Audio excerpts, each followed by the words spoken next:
ಪವಿತ್ರ ಬಂಧನ ಧಾರಾವಾಹಿ. ಹಲೋ ಸ್ನೇಹಿತರೆ, welcome to Vithal serial episode YouTube ಪೇಜ್ಗೆ ಸ್ವಾಗತ. ಸ್ನೇಹಿತರೆ, ಇಂದು ನಡೆಯುವಂತ ಪವಿತ್ರ ಬಂಧನ ಧಾರಾವಾಹಿಯ ಮತ್ತೊಂದು ರೋಚಕ ತಿರುವು ನಿಮ್ಮ ಮುಂದೆ. ಯಾರೆಲ್ಲ ನಮ್ಮ ಯೂಟ್ಯೂಬ್ ಪೇಜ್ಗೆ ಸಬ್ಸ್ಕ್ರೈಬ್ ಆಗಿಲ್ಲವೋ ಸಬ್ಸ್ಕ್ರೈಬ್ ಆಗಿ, ಹಾಗೂ ಪಕ್ಕದಲ್ಲಿರುವ ಬೆಲ್ ಐಕಾನ್ ಅನ್ನು ಪ್ರೆಸ್ ಮಾಡಿ, ಹಾಗೂ ಲೈಕ್ ಮಾಡಿ, ಸಪೋರ್ಟ್ ಮಾಡಿ.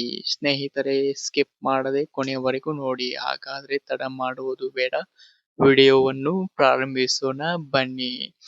ಸ್ನೇಹಿತರೆ, ಪವಿತ್ರ ಬಂಧನ ಧಾರಾವಾಹಿಯಲ್ಲಿ ಇಂದು ದೇವನ ತಾಯಿಯು ಪವಿತ್ರಾಳಿಗೆ ನೀನು ನನ್ನ ಮಗನಿಂದ ದೂರವಾಗುವೆಂದು ಹೇಳುತ್ತಿರುವಾಗ, ಆದರೆ ದೇವನ ಮನದಲ್ಲಿ ಪವಿತ್ರ ಇದ್ದಾಳೆ. ಆಸ್ಪತ್ರೆಯಲ್ಲಿ ಪವಿತ್ರ ಎಲ್ಲಿ ಹೋಗಿದ್ದಾಳೆ ಎಂದು ಕೇಳುತ್ತಿದ್ದಾಳೆ ದೇವ ತನ್ನ ತಾಯಿಯನ್ನು. ಇದು ಇಂದು ನಡೆಯುವಂತ ಪವಿತ್ರ ಬಂಧನ ಧಾರಾವಾಹಿಯ ಒಂದು ಸಣ್ಣ ಅಪ್ಡೇಟ್. ಯಾರೆಲ್ಲ ಯೂಟ್ಯೂಬ್ ಪೇಜ್ಗೆ ಸಬ್ಸ್ಕ್ರೈಬ್ ಆಗಿಲ್ಲವೋ ಸಬ್ಸ್ಕ್ರೈಬ್ ಮಾಡಿ, ಸಪೋರ್ಟ್ ಮಾಡಿ. ಮುಂದಿನ ವಿಡಿಯೋಗಾಗಿ ಕಮೆಂಟ್ ಮಾಡಿ.